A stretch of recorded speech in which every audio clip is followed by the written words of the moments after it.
जय हिंद मित्रों। जैसा कि आप थंबनेल में देख रहे हैं कि क्या भारत में चीनी कम, क्या भारत में चीनी कम, तो यहाँ चीनियों के आगमन की बात नहीं हो रही कि भारत में चीनी आ रहे हैं कम। यहाँ पर चीनी की कमी की बात हो रही है कि क्या जो प्राइस 20 से 25 दिन में हम लोगों के यहाँ बढ़े हैं, जैसे कि 40 से 45 रुपये केजी चीनी थी, तो इस समय आप लोग समान रूप से जाएंगे तो 65 से 70 रुपये केजी चीनी मिल रही है मार्केट में। तो क्या कारण है कि चीनी एकाएक इतनी कीमत बढ़ रही है? तो इसके लिए हम लोगों को देखना पड़ेगा कि क्यों चीनी की कीमत बढ़ रही है। तो इसके लिए हमको पूरे तथ्यों को, चीनी से संबंधित जितनी उस बातें हैं उसको ध्यान में, उसके उत्पादन, भंडारण, सारी चीज़ों को ध्यान में रखना होगा। आज के करंट अफेयर या आज के चर्चा में हम लोग इस प्रकार से चीनी के बारे में या इस करंट के बारे में अध्ययन करेंगे कि जो भी प्रश्न कभी आए भी हैं या आ सकते हैं और आएंगे, श्योर आएंगे, उन सारे चर्चों पे, जैसे उत्पादन, भंडारण चीनी का और गन्ने का दोनों का, कि सबसे अधिक किस देश में होता है, दूसरे नंबर पर कौन है, भारत के किस प्रदेश में सबसे अधिक होता है, उत्तर प्रदेश के किस डिस्ट्रिक्ट में सबसे अधिक होता है, और चीनी भारत में सबसे पहले चीनी मिल की फैक्ट्री कहाँ पर लगाई गई। तो इन सब की बात करेंगे और सबसे अधिक चीनी मिलें किस प्रदेश में है, गन्ना अनुसंधान परिषद कहाँ पर, इन सारे सेगमेंटों पर चर्चा करेंगे। लेकिन पहले आज हम चर्चा करेंगे जो कीमत में यह वृद्धि हुई है चीनी की, वह किन कारणों से हुई है। तो अगर सामान्य भाषा में कहें कि जब चीनी की कीमत इस समय बढ़ रही है तो अगले महीने या महीना जो आने वाला है उसमें त्योहारी सीजन, भारत में त्योहारी सीजन होता है, और सारे त्योहारों में भारत में जानते हैं कि मिठाइयों के पकवान बनाए जाते हैं और बहुत अधिक मात्रा में उपयोग होती है चीनी, जिसमें दीपावली तो मिठाई का त्यौहार कहा ही जाता है। तो पहले हम लोग इस बात पर चर्चा करेंगे या अध्ययन करेंगे कि क्यों चीनी की कीमत बढ़ी। तो पहला जो कारण है इथेनॉल बनाने में, इस समय शुगर केन या चीनी किससे बनती है? चीनी गन्ने के रस से। तो अधिकतर मात्रा में गन्ने का रस का उपयोग किसमें किया जा रहा है? इथेनॉल बनाने में। अब इसका एक शब्द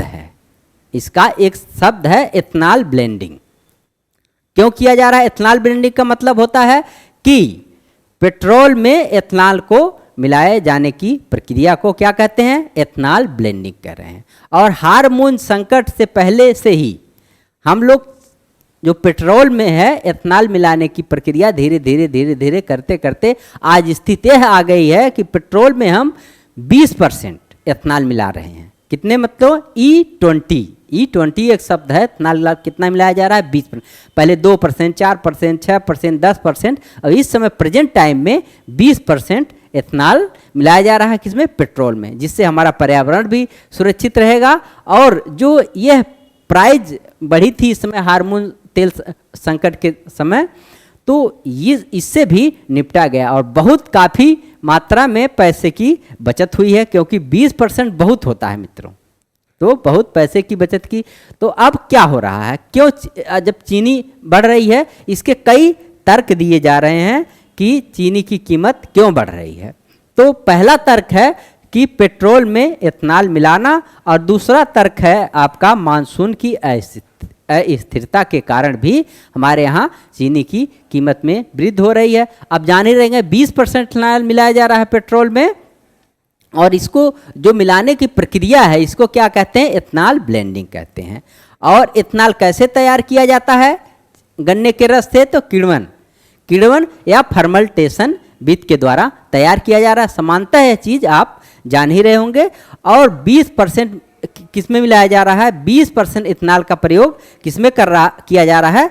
पेट्रोल में। इन सारे तथ्यों को आप लोगों को जानना होगा, तभी आप लोग प्रश्न को कर पाएंगे। क्योंकि करंट से जोड़ करके जब प्रश्न पूछा जाता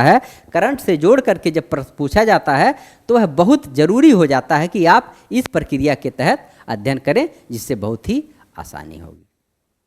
तो एक बात हो गई। अब अगर हम बात करें कि कितने अनुपात में, क्योंकि तथ्यों का आकलन करना बहुत ज़रूरी है। अगर हम कोई क्यों हो रहा है कि इथेनॉल का प्रयोग अधिक हो रहा है पेट्रोल में, और मानसून की अनियमितता बहुत अधिक है, तो आप लोग मानसून की अनियमितता देख रहे हैं। 2-3 सालों से बारिश कम हो रही है, और जब बारिश कम होगी तो उत्पादन कम होगा। और लेकिन पहला जो तर्क है आप लोग का कि मानसून की अस्थिरता के कारण जो अनुमान हमने लगाया था उत्पादन का अनुमान कि कितना गन्ना का उत्पादन होगा, तो 342 लाख मीट्रिक टन चीनी का उत्पादन हो रहा। कितना? 342 लाख मीट्रिक टन। कितना? 342 लाख मीट्रिक टन। और उत्पादन हुआ कितना? उत्पादन हुआ कितना मित्रों? 200 कितना हुआ? 308। 200 नहीं मित्रों, 308 मीट्रिक टन। कितना हुआ? 308 मीट्रिक टन। तो कितना कम हुआ? 34 मीट्रिक टन उत्पादन ही अब की बार कम हुआ है। और एथेनॉल में कितनी चीनी के लगभग प्रयोग कर लिया गया है, या चीनी के रस का? तो 28 लाख मीट्रिक टन। कितना? एथेनॉल में कितना प्रयोग कर लिया? 28 लाख मीट्रिक टन। क्योंकि अगर हम लोग तथ्यों पर बात नहीं करते हैं, ऐसे बात करेंगे तो वह बहुत पढ़ने की दृष्टिकोण से विद्यार्थी के लिए अच्छा नहीं है। तो तीसरे नंबर पर आता है कि निर्यात। हमने चीनी का निर्यात किया, क्योंकि इंटरनेशनल मार्केट में, या जो हमने पहले से ही ट्रीटी के तहत वो करना था, उसका भी हमने किया है। तो कितना? लगभग 24 लाख मीट्रिक टन। कितना मित्रों? 24 लाख मीट्रिक टन। कितना किया है? 24 लाख मीट्रिक टन हमने निर्यात किया है। इसी कारण से जो हमारे चीनी की कीमत बढ़ रही है, इसी के लिए बढ़ रही है। क्योंकि ये सब चीज़ें, जब किसी चीज़ की आप लोग जान ही रहेंगे, उस वस्तु का उपयोग किसी और वस्तु में कर लिया जाएगा, तो वहाँ पर उस संसाधन की कमी हो जाएगी। जब किसी संसाधन की कमी होती है, तो आप जान रहे होते, संसाधन की कमी से अगर मांग अधिक होती है तो प्राइस अपने आप बढ़ जाती है। इकोनॉमिक्स की लैंग्वेज में कि जब उसकी उत्पादन कम होगी तो प्राइस अपने आप बढ़ जाएगी, मांग अधिक होगी और प्राइस अपने आप बढ़ जाएगी। तो इतने सारे तथ्य ये तो हो गए कि करंट, पूर्णतः करंट के लिए क्यों चीनी की कीमत बढ़ी है। तो पहली नंबर पे एथेनॉल में प्रयोग होने लगी है, एथेनॉल बनने लगा अधिक मात्रा में, और दूसरा मानसून की अनियमितता के कारण भी है। और लेकिन अब इसमें एक मुद्दा है कि इसमें सरकार क्या कर रही है। तो सरकार ने चीनी किस देश से? ब्राज़ील से। सबसे बड़ा निर्यातक कौन है? ब्राज़ील है। तो ब्राज़ील से ब्रिक्स के जान रहे हैं सदस्य है, तो उसने हमें टैरिफ फ्री चीनी आयात करने की बात सरकार कर रही है। और जमाखोरी के विरोध में भी सरकार अगर एक मानक निर्धारित किए कि इतने कुंतल या इतने मीट्रिक टन से अधिक आप जमाखोरी नहीं कर सकते हैं, दुकानदार चाहे कोई गोदाम वाला। इन दो कारणों पे, और आशा कर रहे हैं हम लोग कि सरकार की इन सारी नीतियों के कारण चीनी की कीमत बहुत अधिक, बहुत अप्रत्याशित नहीं जा पाएगी। लेकिन अब मित्रों, ये तो हो गया केवल करंट का मुद्दा। अब हम लोग बात करते हैं कि चीनी से संबंधित जितने प्रश्न आए हैं आज तक परीक्षाओं में, चाहे यूपीएससी से लेकर के चाहे ग्रुप डी तक, जितने फैक्ट पूछे जाते हैं उत्पादन भंडारण से संबंधित, उन सारे सेगमेंटों पे हम लोग बात करेंगे। तो चीनी उत्पादक, सबसे बड़ा चीनी उत्पादक की अगर बात करें तो सबसे बड़ा चीनी उत्पादक कौन सा है?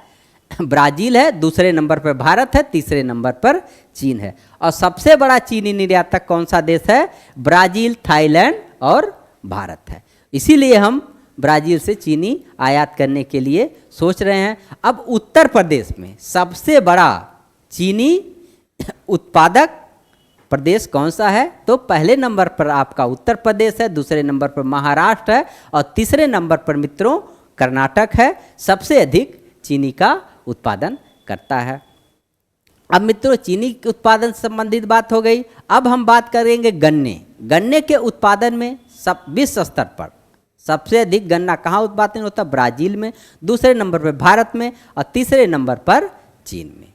अब भारत के अंदर सबसे अधिक गन्ना किस प्रदेश में उत्पादित होता है? तो उत्तर प्रदेश में, दूसरे नंबर पे महाराष्ट्र में और तीसरे नंबर पे कर्नाटक में। और वहाँ चीनी के भी उत्पादन में सेम था, उत्तर प्रदेश, महाराष्ट्र और कर्नाटक।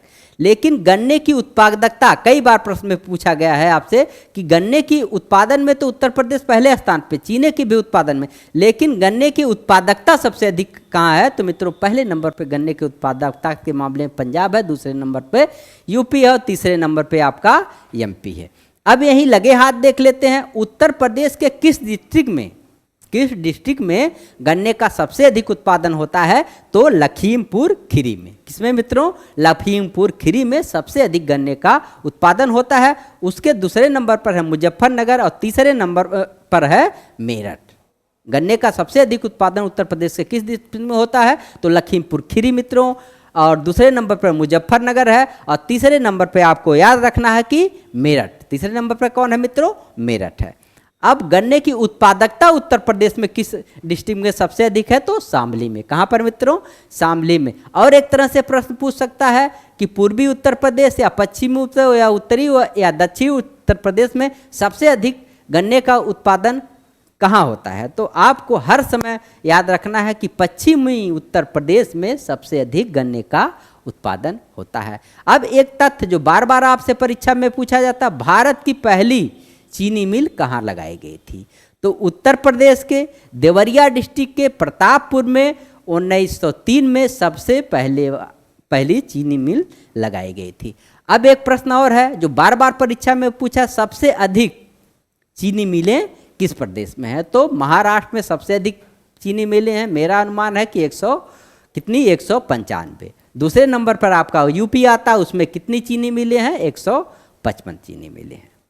इतने तथ्यों को अगर मित्रों जान रहे हैं तो आपका अगर किसी तरह से घुमा फिरा कर किसी भी तरह से आपको प्रश्न बनाया जाएगा तो आपका प्रश्न सही हो जाएगा। और इतना तथ्य आपको जानना ही चाहिए। अब यहाँ पर सारी वही बात लिखी है कि सबसे अधिक बड़ा चीनी उत्पादक ब्राजील है।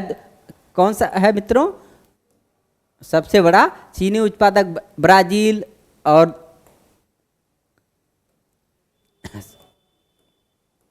सबसे बड़ा चीनी उत्पादक ब्राजील है, दूसरे नंबर पर भारत है, तीसरे नंबर पर चीन है, और निर्यातक सबसे बड़ा ब्राजील है, थाईलैंड है, भारत है। और उत्तर प्रदेश में सबसे बड़ा चीनी भारत में सबसे बड़ा चीनी उत्पादक उत्तर प्रदेश, महाराष्ट्र, कर्नाटक है। और गन्ने का सबसे बड़ा उत्पादक ब्राजील है, दूसरे नंबर भारत, तीसरे नंबर पे चीन है। और भारत में सबसे अधिक गन्ने की उत्पादकता यहाँ तो उत्पादक कहाँ है? पंजाब में है, उत्तर प्रदेश में है, मध्य प्रदेश में है। उसी प्रकार राज्य सबसे बड़ा यहाँ गन्ना है मित्रों, चीनी गन्ने का सबसे बड़ा उत्पादन उत्तर प्रदेश, महाराष्ट्र, कर्नाटक में है। और उसी तरह गन्ने चीनी की उत्पादन में की भी मामले में पहले नंबर पर उत्तर प्रदेश है, दूसरे नंबर पर महाराष्ट्र, तीसरे नंबर पर कर्नाटक है। लेकिन निर्यात में का है, क्योंकि हमको निर्यात करना आते हैं, चर्चा में है, इसलिए यहाँ से प्रश्न पूछा जा सकता है। और पहली चीनी मिल कहाँ से? उत्तर प्रदेश के प्रतापपुर के देवरिया में लगाई गई थी। अब यहाँ पर एक जो प्रश्न है आप लोगों का कि लखीमपुर खीरी में, उत्तर प्रदेश के लखीमपुर, अब उत्तर प्रदेश से समानता अगर प्रश्न पूछता है कि जो उत्तर प्रदेश में गन्ना उत्पादन सबसे अधिक लखीमपुर खीरी में होता है, आपको याद रखना। कहाँ पर? उत्तर प्रदेश में सबसे अधिक गन्ना, उत्तर प्रदेश में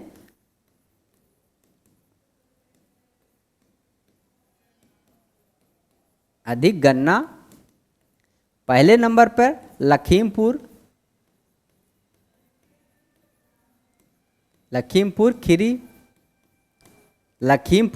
खीरी में, और दूसरे नंबर पर आपका आ जाएगा मुजफ्फरनगर। कहाँ पर मित्रों? मुजफ्फरनगर। और तीसरे नंबर पर आ जाएगा आपका मेरठ। कहाँ पर मित्रों? तीसरे नंबर पर आ जाएगा आपका मेरठ। और उत्पादकता उत्तर प्रदेश में सबसे अधिक उत्पादकता किस डिस्ट्रिक्ट में है? तो उत्पादकता के मामले पहले नंबर पर है। उत्पादकता के मामले में सबसे पहले नंबर पर है शामली। और आप लोग जान रहे होंगे प्रतापपुर के देवरिया में पहली चीनी मिल लगाई गई थी। कब? 1903 में। और सबसे अधिक चीनी मिलें कहाँ पर हैं? महाराष्ट्र पे हैं। और दूसरे नंबर पर आपका उत्तर प्रदेश में है। और आपका यह जो वेरी इंपॉर्टेंट एक प्रश्न है, भारतीय गन्ना अनुसंधान परिषद कहाँ पर है? तो भारतीय गन्ना अनुसंधान परिषद यह कहाँ पर है? तो लखनऊ में है। उत्तर प्रदेश गन्ना अनुसंधान परिषद शाहजहांपुर में है। उत्तर प्रदेश गन्ना अनुसंधान परिषद कहाँ पर है? शाहजहांपुर में है। अब इन सारे तथ्यों को अगर आपको याद है तो 100% आपकी परीक्षा में सही और सटीक चीनी से संबंधित या उसके सारे तथ्यों से संबंधित कोई भी प्रश्न आएगा तो आप कर ले जाएंगे। इसी के साथ मित्रों आशा करते हैं कि जो हमने प्रयास किया कि चीनी उत्पादन, भंडारण या करंट संबंधी जो भी मुद्दे चल रहे हैं उसको आसानी से आपको समझा सकूं। और अगर आप लोग इन सारे तथ्यों को याद कर लेते हैं तो मेरे पढ़ाने का या मेरी जो सोच है कि आपको जीके, स्टैटिक जीके और चीनी से संबंधित जितने भी तथ्य आ रहे हैं उसमें हम आसानी से बात कर पाएँ और परीक्षा में कोई प्रश्न यहाँ से गलत ना हो पाए। अगर आप लोगों की क्लास ज़रा से भी अच्छी लगी है तो आप लोग चैनल को सब्सक्राइब करें, वीडियो को लाइक करें और कमेंट ज़रूर करें। अगर इसी तरीके की कोई और वीडियो चाहते हैं किसी और टॉपिक पे तो आप कमेंट कर सकते हैं और हम उस मुद्दे पर वीडियो बनाएंगे। और यह बहुत ही उपयोगी है, कोई भी एग्जाम होगा साल भर के अंदर, क्योंकि यह चर्चा में बना हुआ है, इससे प्रश्न पूछा ही जाएगा मित्रों। तो इसी के साथ आशा करते हैं कि आप लोग खूब पढ़ रहे होंगे और खूब मस्त होंगे। जय हिंद, जय भारत।